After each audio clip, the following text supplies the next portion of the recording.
Roberto, existe uma pesquisa aí que diz que as finanças, quando se trata de administração, é uma das principais causas dos conflitos na relação de casal. Isso procede? Procede. É muito forte isso. A gente percebe que quando trabalha com casal, vem as finanças, é muito complicado. E normalmente, o primeiro encontro vem o casal. A partir do segundo encontro, eu separo os casais. Faço um pouco de trabalho com o homem, outro com a mulher. E depois eu faço uma união. Porque há conflito de interesses no dinheiro. A mulher, de repente, quer comprar a casa e o homem quer comprar o carro. São situações que envolvem valores. E onde eu descobri como alinhar isso de uma forma melhor é que o casal, a gente fala do ser tridimensional. É o homem, é a mulher e é o casamento.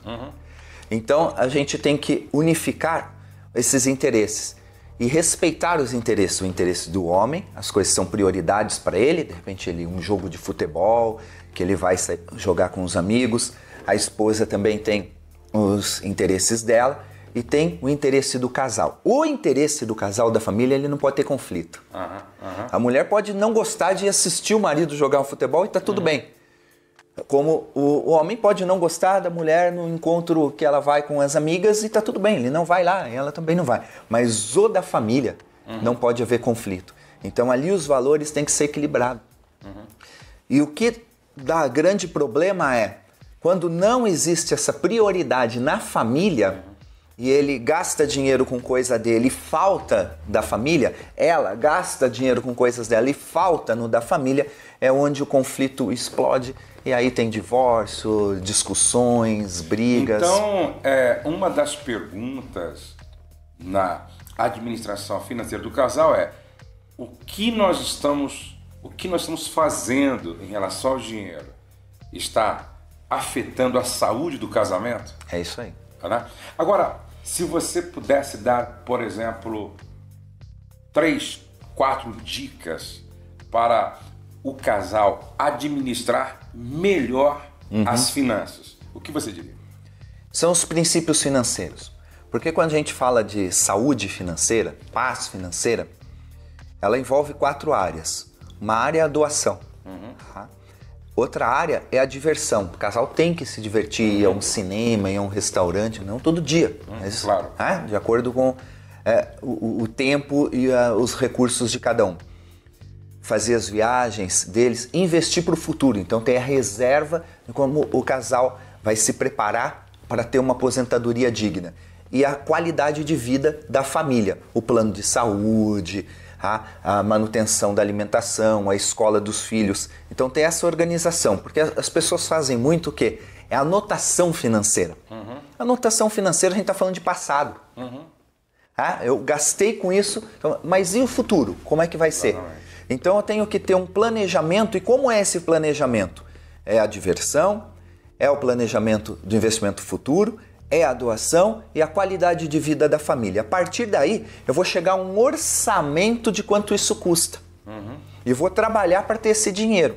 Então, se eu tenho um orçamento de 7 mil reais e ganho 7 mil, eu tenho meu orçamento apertado, não me sobra nada. Então, o que eu tenho que fazer? Eu tenho que olhar quanto seria a nossa vida ideal. O casal tem que ter objetivos. Então, olha, o objetivo nosso é ter 10 mil reais porque nós vamos conseguir investir, nós vamos conseguir ter umas férias legais, nossos filhos vão estudar numa boa escola, vamos ter um bom plano de saúde. Mas o casal tem uma receita de 7. Então ele começa a elaborar um planejamento para chegar nos 10. Metas em comum da união, fortalece. E a gente sabe para onde vai nosso casamento, para onde vai nossos objetivos, unindo finanças com as outras áreas da vida. Legal. Aí, dicas imprescindíveis para quem realmente quer administrar bem. Agora, vamos assim para o lado um pouco mais prático. Passa para os casais, de repente, 5 conselhos para economizar na administração doméstica. Ali no dia a dia, 5 dicas, como é que ele pode administrar melhor o seu dinheiro? Primeiro, eu falo do dinheiro com o propósito. Toda vez que uma pessoa está endividada, ela entrou na dívida porque estava sem propósito com o dinheiro. Gastou sem precisar. Então você vai a um Você concorda com aquela ideia de que quem está construindo, ela precisa comprar primeiro por necessidade, depois por desejo?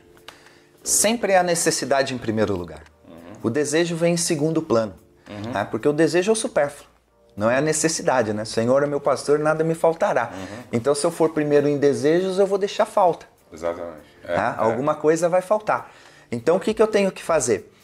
Eu tenho que olhar, vou no supermercado, eu tenho que ir com lista. A gente fez uma pesquisa um tempo atrás de um carrinho de supermercado. Então, famílias que chegavam no caixa com o supermercado, o carrinho, e a gente detectou que 58% do valor gasto não era necessário. Olha só. Então você vai ao Porque foi sem uma lista. Porque foi sem uma lista e ali são dois erros. É a lista, então você compra produtos que não tem necessidade e a marca do produto. Interessante. Às vezes ela quer um refrigerante. O simples fato de você sair da Coca-Cola e para Pepsi, você economizou. Um pouquinho. E em termos de qualidade, marca é similar. Então, a quantidade de produto e a marca. Isso tem que ser pesquisado.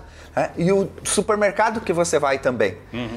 A gente fez essa comparação no Rio de Janeiro entre o Presunic e o Mundial. E a diferença de preço chegava a 12%. Olha. No orçamento da família. Então, isso é uma dica muito importante. Lista, não vai com fome ao supermercado. Essa é uma regrinha básica. E verifica bem as marcas. Essa economia é grande. Outra coisa dentro da casa. A gente tem muita coisa que a gente não usa. Então, eu falo isso dos ativos. Quantas coisas a gente tem dentro de casa? Livro que já leu e não usa mais, CD, disco de vinil, computador, fax, a gente tem um monte de coisa. Essas coisas a gente tem que vender. Entra no OLX, na internet, tem o enjoei.com, que é para roupas, e vende tudo isso. Limpa seu armário, limpa sua casa, abre espaço para as outras coisas, libera isso de dentro de casa. Então isso entra um dinheiro para você investir esse dinheiro e já passar a ter uma renda adicional através desse investimento de coisas, bicicleta. A gente tem muita tranqueira em casa, na empresa que a gente trabalha. Vender isso é muito importante dentro do orçamento também. Fazer uma reserva emergencial. Isso é fundamental, porque a gente entra em empréstimo no banco e aí aqueles juros, as taxas, e constrói ali uma bola de neve. E às vezes a família nunca mais sai disso. E aí começa a discussão.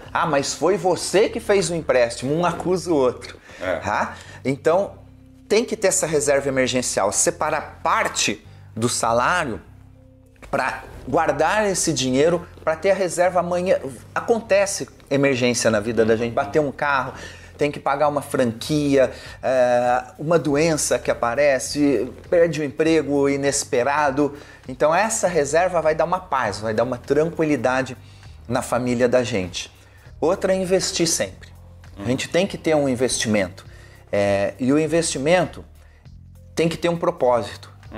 O propósito é para casa própria, é para aposentadoria, é para independência financeira, é para viagem de fim de ano nas férias. Então, separar esses recursos.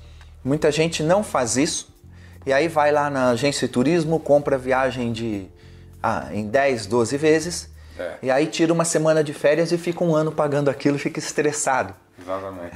Então, planejar isso com antecedência no orçamento é uma dica muito grande. E o que a Kênia, por exemplo, a minha esposa, ela faz? Ela criou uma caixinha mesmo, uma espécie de um cofrinho, que todo dia ela fala assim, quais são as notas que o Brasil tem. Então tem a nota de R$2, de R$5, R$10, R$20, R$50 e R$100.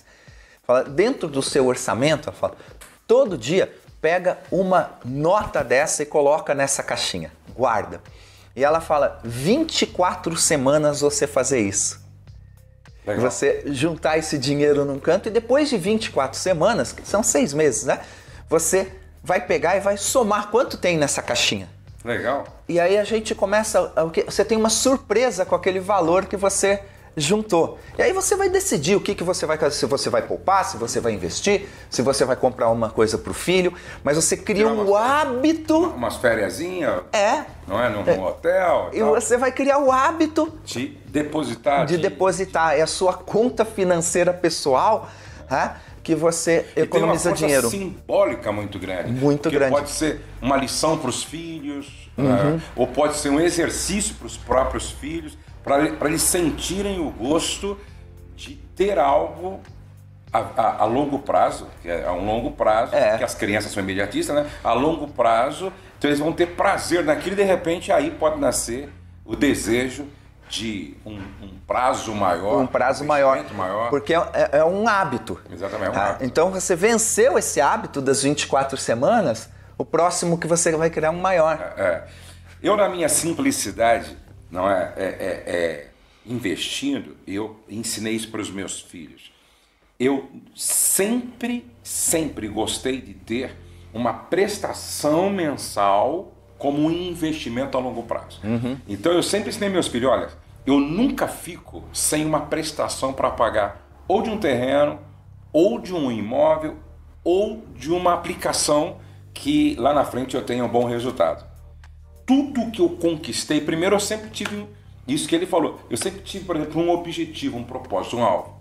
Eu dizia para minha esposa assim, quando eu tiver 50 anos, eu quero ter X imóveis. Bom, isso é um alvo, é uma meta. O Tiago disse algo muito interessante, que quando você não escreve, dificilmente dá certo. Não dá. Abacuque 2:2. Exatamente. Você tem que escrever.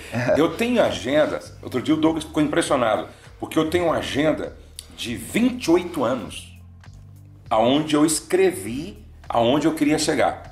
Há 28 anos. Aí outro dia ele entrou na minha sala e disse, pô pai, há 8 anos atrás, o senhor já marcava. O que você não escreve não vai dar certo. Não vai dar certo. E é interessante que para alcançar esse meu objetivo, eu entendia que eu tinha que, então, todo mês ter uma prestação, porque não tem como você não pagar, é uma prestação, uma obrigação. De investimento. É uma obrigação. Então é um tipo de uma poupança forçada.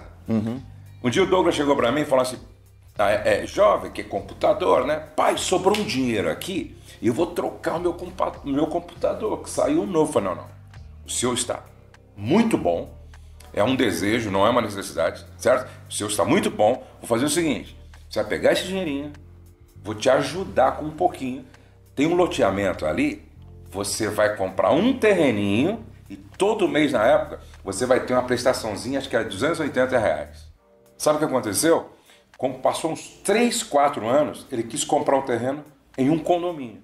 Quando ele foi vender aquele terreno, ele se assustou com a valorização. Pai, meu, que legal! E até hoje o Douglas faz isso. Percebe? Então é também uma maneira de investimento, né? Sim, isso é interessante porque você investiu num patrimônio. E normalmente quando você investe num imóvel, num terreno, você investe em parcelas e esse acúmulo, a surpresa da valorização no final de quanto vale, ela vem de duas formas. Um, porque valorizou, outra porque quando você paga a prestação, você pensava, tô pagando 1.000, daqui a pouco você olha o negócio tá valendo 100, você fala, nossa, é que a gente também não faz a conta de quantas vezes pagou. Exatamente. E a hora que vai vender tem aquela surpresa. Isso é muito positivo. Agora, tem gente que faz um tipo de prestação que ele tem esse raciocínio, mas ele não tem o raciocínio do patrimônio. Ele tem o raciocínio de passivo. Por exemplo, pessoas que fazem consórcio. Aí ele faz um consórcio, ele paga 70 para ter um patrimônio de 60 num carro. Então ele já gastou mais para pegar um negócio inferior e a hora que ele vender vale 30. Então ele gastou 70 e vale 30. É o inverso. Então ele pensa, só perdeu. Então ele pensa, eu tenho que ter uma prestação para poder ter alguma coisa. Tem muita gente que pensa assim. Só que o raciocínio dele, o alvo, é inverso. Porque ele adquiriu um patrimônio de consumo. E o nome já fala, eu consumi aquilo. Então ele vai desvalorizar. Por isso que eu também concordo que nem nenhum investimento, nenhum investimento a longo prazo deve ser feito naquilo que desvaloriza. Né? Exatamente. Agora, Roberto, concluindo o nosso bate-papo aqui, que conselho, então, você daria principalmente para os casais novos, né? Principalmente para aqueles que estão começando agora a sua vida conjugal, construção da sua família. Qual é o conselho que você daria para eles? A vida financeira ela tem que ser uma coisa aberta dentro de casa. Não pode ter o que a gente chama da infidelidade financeira. Interessante. Porque é muito comum, até numa viagem, um dia, estava com um casal de amigos, e aí a esposa dele comprou uma carteira numa loja, e pegou a carteira e deu para minha esposa, embrulhada, colocar na bolsa dela, para o marido não ver. Isso é o que a gente chama infidelidade financeira. O marido esconde o que compra da esposa, a esposa esconde do marido. Interessante. Então, esse tipo de situação abre para outros tipos de infidelidade também. É verdade. Que é uma quebra de princípio. Então, a primeira coisa é ter a integridade dentro do lar com as finanças também. Mostrar, às vezes o marido e a esposa têm orçamentos diferentes, porque cada um tem seu emprego, um é médico, o outro é dentista, e dividem as contas, mas é importante ser sincero e mostrar o orçamento, não só entre o casal, como entre os filhos também. As finanças têm que fazer parte de um almoço, porque aí já educa o filho no futuro a ter essa liberdade, que a gente carrega crenças que o dinheiro é pecado, que isso não se deve fazer, vai falar em finanças, o meu filho está escutando. Esconde isso. Não, tem que ser uma conversa ampla, aberta. A família tem que ser aberta. Não pode ter segredos. Então, a minha maior dica é essa. Controle. Fez o orçamento, chama os filhos para participar desse orçamento. Olha, esse mês não vai dar para a gente ir ao shopping, ao cinema, porque o orçamento está assim. Sabe o que vai acontecer? O filho vai ajudar. Aí aumenta o nível de comprometimento. De comprometimento da família. Porque é para o bem-estar comum da nação, as finanças. Então, essa abertura, esse diálogo aberto, sincero, íntegro entre todos é fundamental para ter uma vida financeira equilibrada. Que legal. Olha, nós ficaríamos aqui o tempo todo falando sobre isso, porque realmente é palpitante do interesse de todos nós. Olha, o Roberto é um coach financeiro e que tem treinado muita gente. E eu ouvi ontem ele falando algo muito interessante, como o trabalho dele leva as pessoas financeiramente para um nível que para ela, talvez para essas que já experimentaram, talvez fosse inimaginável, entendeu? Eu quero convidar você para conhecer um pouco mais do trabalho do Roberto Navarro, inclusive o seu canal no YouTube que está aparecendo aí, suas redes sociais também estão aparecendo aí na sua tela, e também o seu site. Ele tem um site com muita coisa interessante, vale a pena você conhecer. Navarro, Deus te abençoe, muito obrigado, e é sempre uma alegria ouvi-lo e aprender com você. Alegria. Se você gostou, clique aqui embaixo no gostei, deixe o seu comentário, sua pergunta, divulgue o nosso canal. E lembre-se, nenhum sucesso justifica o fracasso de uma família ou de um casamento. Você nasceu para vencer.